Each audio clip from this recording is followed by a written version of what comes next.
Askerlik adına bugüne kadar babalarınızdan, abilerinizden birçok hikaye duydunuz. Peki ya bedelli askerlik gerçekten nasıl bir deneyim? Manisa Alaşehir'de 2000'e yakın genç 28 gün boyunca aynı çatı altında. Bu süreci ilk kez bu kadar yakından izleyeceksiniz. Kayıt, eğitim, üniforma, yemin töreni, gerçek görüntüler, gerçek duygular ve şimdi tüm merak ettikleriniz başlıyor. Merhabalar, ben İsmail Umut Arabacı. Muhabir YouTube kanalımızda yepyeni bir videoluyla karşınızdayız. Şu anda Manisa Alaşehir'de Tuğgeneral Burhan Ruhi Taş Kışlası'ndayız. Özellikle Milli Savunma Bakanlığımıza ve Türk Silahlı Kuvvetlerimize teşekkürlerimizi sunalım. Bedelli askerlerin bir gününü görüntüleyeceğiz size. Hangi eğitimleri alıyorlar? İçerideki sosyal yaşamları nasıl?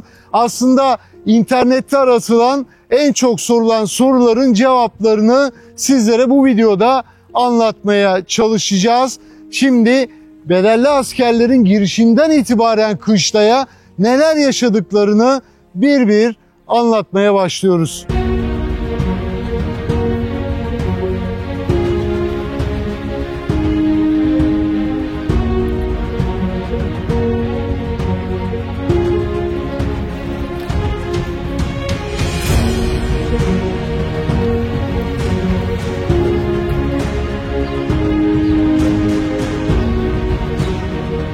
İşte süreç bu noktada başlıyor. Burası kışlanın giriş kapısı. Jandarma timleri bu noktada. Yine askerlerimiz bu noktada. Gelen askerler bu kapıya kadar aileleriyle birlikte giriyorlar ve bu noktadan sonra içeride artık yalnız başınalar. Arkadaşlar, Eğitim Alay Komutanlığı'na hepiniz hoş geldiniz. Burada yapacağınız işlemlerle ilgili size kısa bir bilgi vereceğim. Buradan arkadaşlar devam edip telefon iletişimle ilgili bilgilendirme istasyonuna geçeceksiniz. Bilgilendirme istasyonuna müteakip komutanı sizi yönlendirip diğer istasyonlara geçiş yapacaksınız. Bu koridordan itibaren arkadaşlar artık Eğitim Alay Komutanlığı'nın birer askerisiniz arkadaşlar. Buyurun, şuradan devam edin. Alın çantalarınızı arkadaşlar. Şuradan devam edin.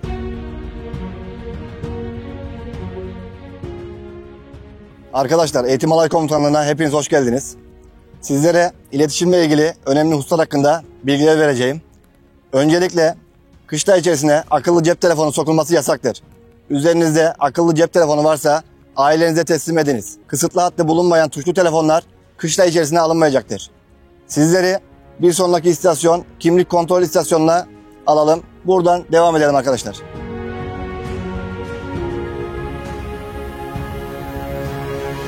Ve bu noktada da GSM hattı bayisi var. Özellikle şunu söyleyelim, kışlalarda kısıtlı hat kullanılıyor ve bu hat alımı zorunlu değil. Yani burada bir satım yapılmıyor aslında. Burada isteyenler yeni bir hat alabilirken isteyenler de kendi hatlarını burada sınırlandırabiliyorlar. Çünkü içeride sadece sınırlı hatta izin veriliyor ve tuşlu telefon kullanılabiliyor. Bunun haricinde yine ankesörlü telefonlar var. Onlarla askerlerimiz iletişim ihtiyaçlarını karşılayabiliyorlar.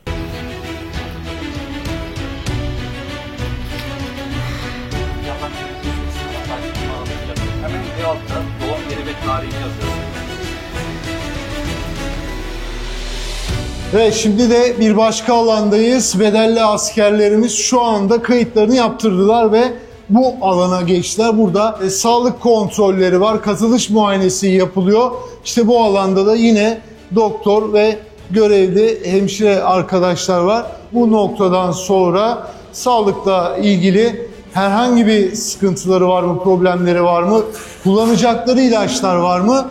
Buradaki doktor sisteminin içinde çözülüyor ve artık yavaş yavaş üniformaya doğru gidiyorlar. Sağlık muayenesinden sonra da bir aşı safhası kalıyor.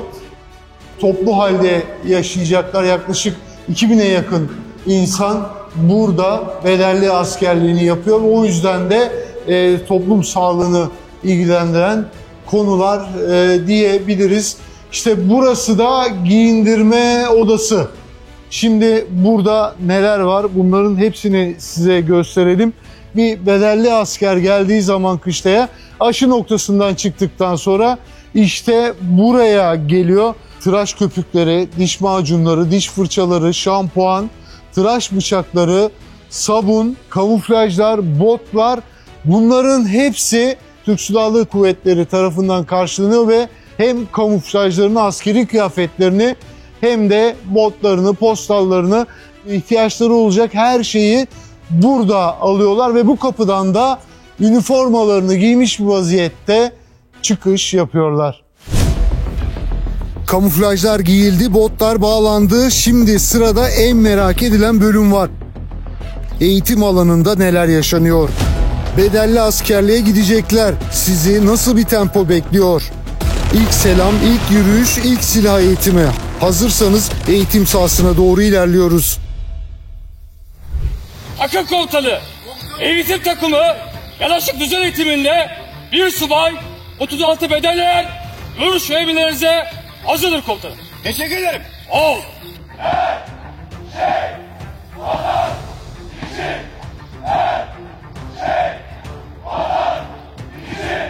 Kamuflajı giyen bedelli askerlerimiz eğitime başladı. Şu anda yanaşık düzen eğitimindeler.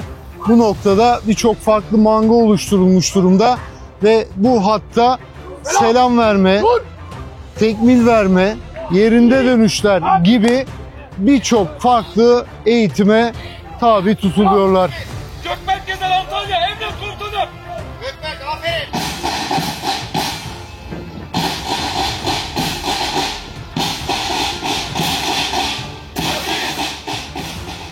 Şehitler, ruhunuz şad olsun. Aziz şehitler, ruhunuz şad olsun.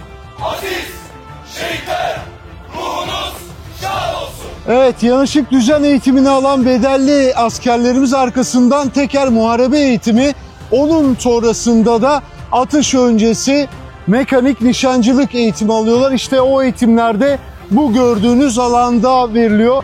Burada birçok farklı parkur görüyorsunuz. İşte bu parkurlarda silah söküp takma, nişancılık eğitimi ve silaha hakim olma eğitimi gibi birçok farklı alanda kendilerine eğitim veriliyor. Atıcılar, yatarak destekli nişan vaziyeti al. Gözden, gezden, arpacığın üst silme tepesinden, hedefin alt kenar orta noktasından alınan nişana doğru nişan denir. Bedelli askerlerimizin eğitimlerini aktarmaya devam ediyoruz. Mekanik nişancılık eğitiminin ardından şu anda da poligondayız. Birazdan atışa geçecekler ve atışlarını tamamladıktan sonra da tören yürüyüşü ve tören etkinlikleri için eğitimlerine devam edecekler ve törenle birlikte yemin töreniyle birlikte de 28 günlük süreç onlar için tamamlanmış olacak. Tek tek, 3 atım. Atış serbest.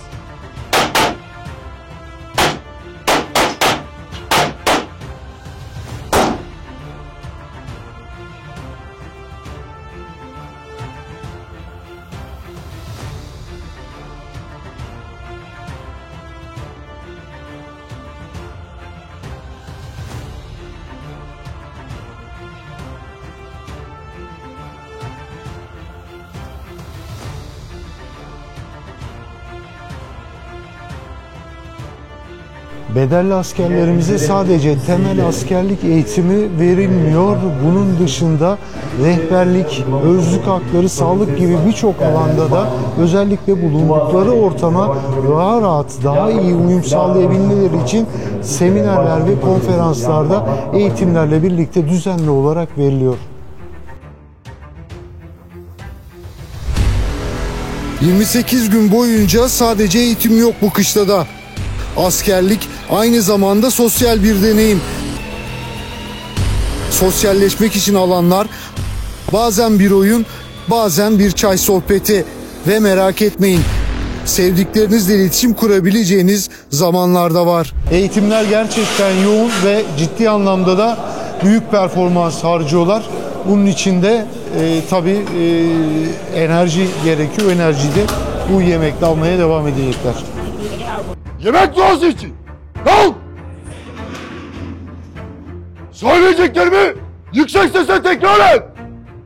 Allah'ımıza hamdolsun. Allah'ımıza hamdolsun. Milletimize var olsun. Milletimize var olsun. Kalk! Değerli siz arkadaşlarım, afiyet olsun. Sağ ol. Sizler de sağ olun. Buyurun.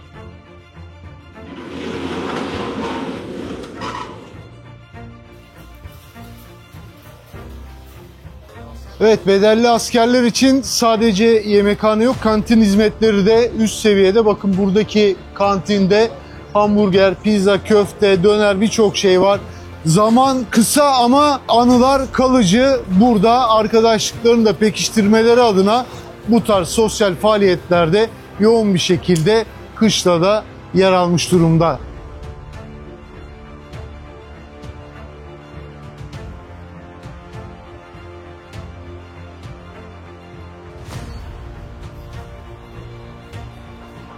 Bedelli askerlerimizin bir gününü aktarmaya farklı noktalardan devam ediyoruz. Evet, bu görüntü aslında bize de biraz nostalji oldu. Ben de 1998 yılında yapmıştım askerliği ama tabii bizde telefon sayıları çok azdı ve jetonla kullanıyorduk telefonları.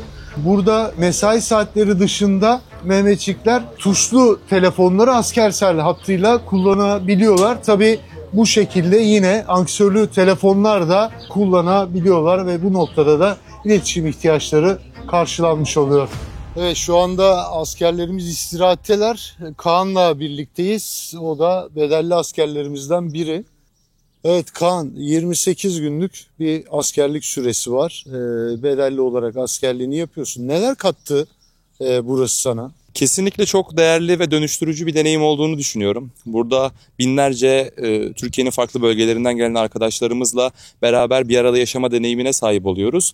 Ve burada asker nizamına, asker disiplinine hem gözlemleme hem de bu hayatı yaşama şansına sahip oluyoruz. Bizler adına çok değerli ve dönüştürücü bir eğitim süreci olduğunu düşünüyorum. Komutanlarımız bizlere evlatları gibi sahip çıkıp her konuda bize destek oluyorlar gece gündüz. Bu üniformanın ağırlığını, önemini babalarımız, dedelerimiz ve atalarımız için ne kadar önem arz ettiğini farkındayız. Biz de o ağırlığa, o öneme sahip çıkarak bu üniformayı giyip bütün ordumuzu ve milletimizi gururlandırmanın ve şereflendirmenin peşindeyiz. Peki, çok teşekkür ediyoruz sana. Hayırlı tezkereler dileyelim şimdiden. Evet, dediğimiz gibi şu anda istirahat halinde, bakalım başka burada Mehmetçiklerimiz varsa onların da görüşlerini almaya devam edeceğiz. Evet, şimdi Hayrettin'le birlikteyiz. O da bedelli askerlerimizden biri. Maşallah üniformada bayağı yakışmış Hayrettin'e. Teveccühünüz, teşekkür ederim. 28 gündür ailelerimizden uzağız. Buruk bir haldeyiz tabii ki ama burada vatanın dört bir yanından gelmiş askerlerle beraber bir eğitim almak, disiplin almak, beraber yaşamayı öğrenmek gerçekten çok değerli. Hepimiz çok güzel duygularla buradayız. Gururluyuz. Sonuna da geldik. Onun için de gururluyuz. Ailelerimize kavuşacağız. Birbirimizden ayrılacağımız için buruk bir sevincimiz var. Peki, hayırlı tezkereler dilerim o zaman sana da şimdi. Çok teşekkür ederim. Şu anda da tatlı bir heyecan var. Tören hazırlıkları devam ediyor. Bakın şu anda da burada tören alanındalar ve bu noktada 28 günlük eğitimlerin bitmesinin ardından burada bu tören alanında bir tören gerçekleştirilecek ve yeminlerini edip buradan da evlerine gidecekler.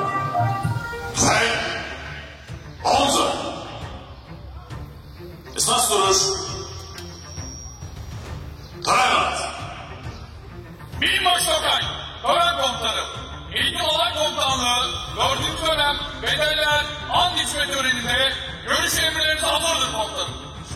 Sağ ol. Merhaba asker. Nasılsınız? Sizler de sağ olun.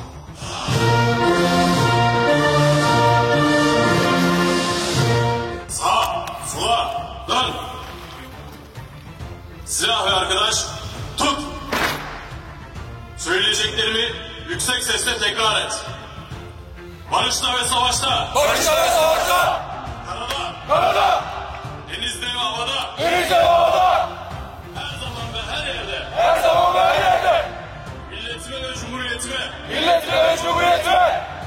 Seve seve hayatımı feda edeceğime, Seve seve hayatımı feda edeceğime, namusum üzerine, selam, dur, ileri, bak, geriye, dön.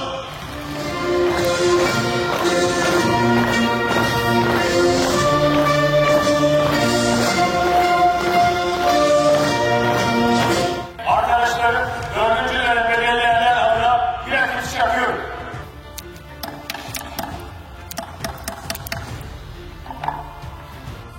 Esas vuruş, dönem at.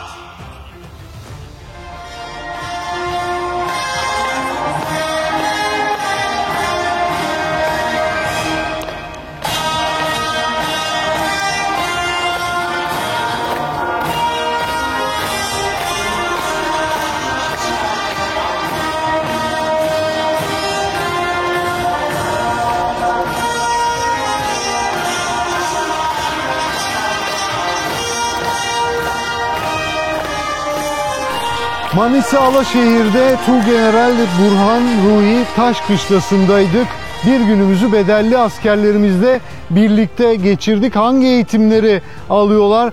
Hangi sosyal haklara sahipler? Burada bir günleri nasıl geçiyor? Sizlere bunları aktarmaya çalıştık. Bu noktada Milli Savunma Bakanlığımıza ve Türk Silahlı Kuvvetlerimize bir kez daha bize buranın kapıları açtıkları, bu izinleri verdikleri için teşekkür ediyoruz. Ben İsmail Umut Arabacı, muhabir YouTube kanalımızda yeni videolarda görüşmek üzere. Hoşça kalın.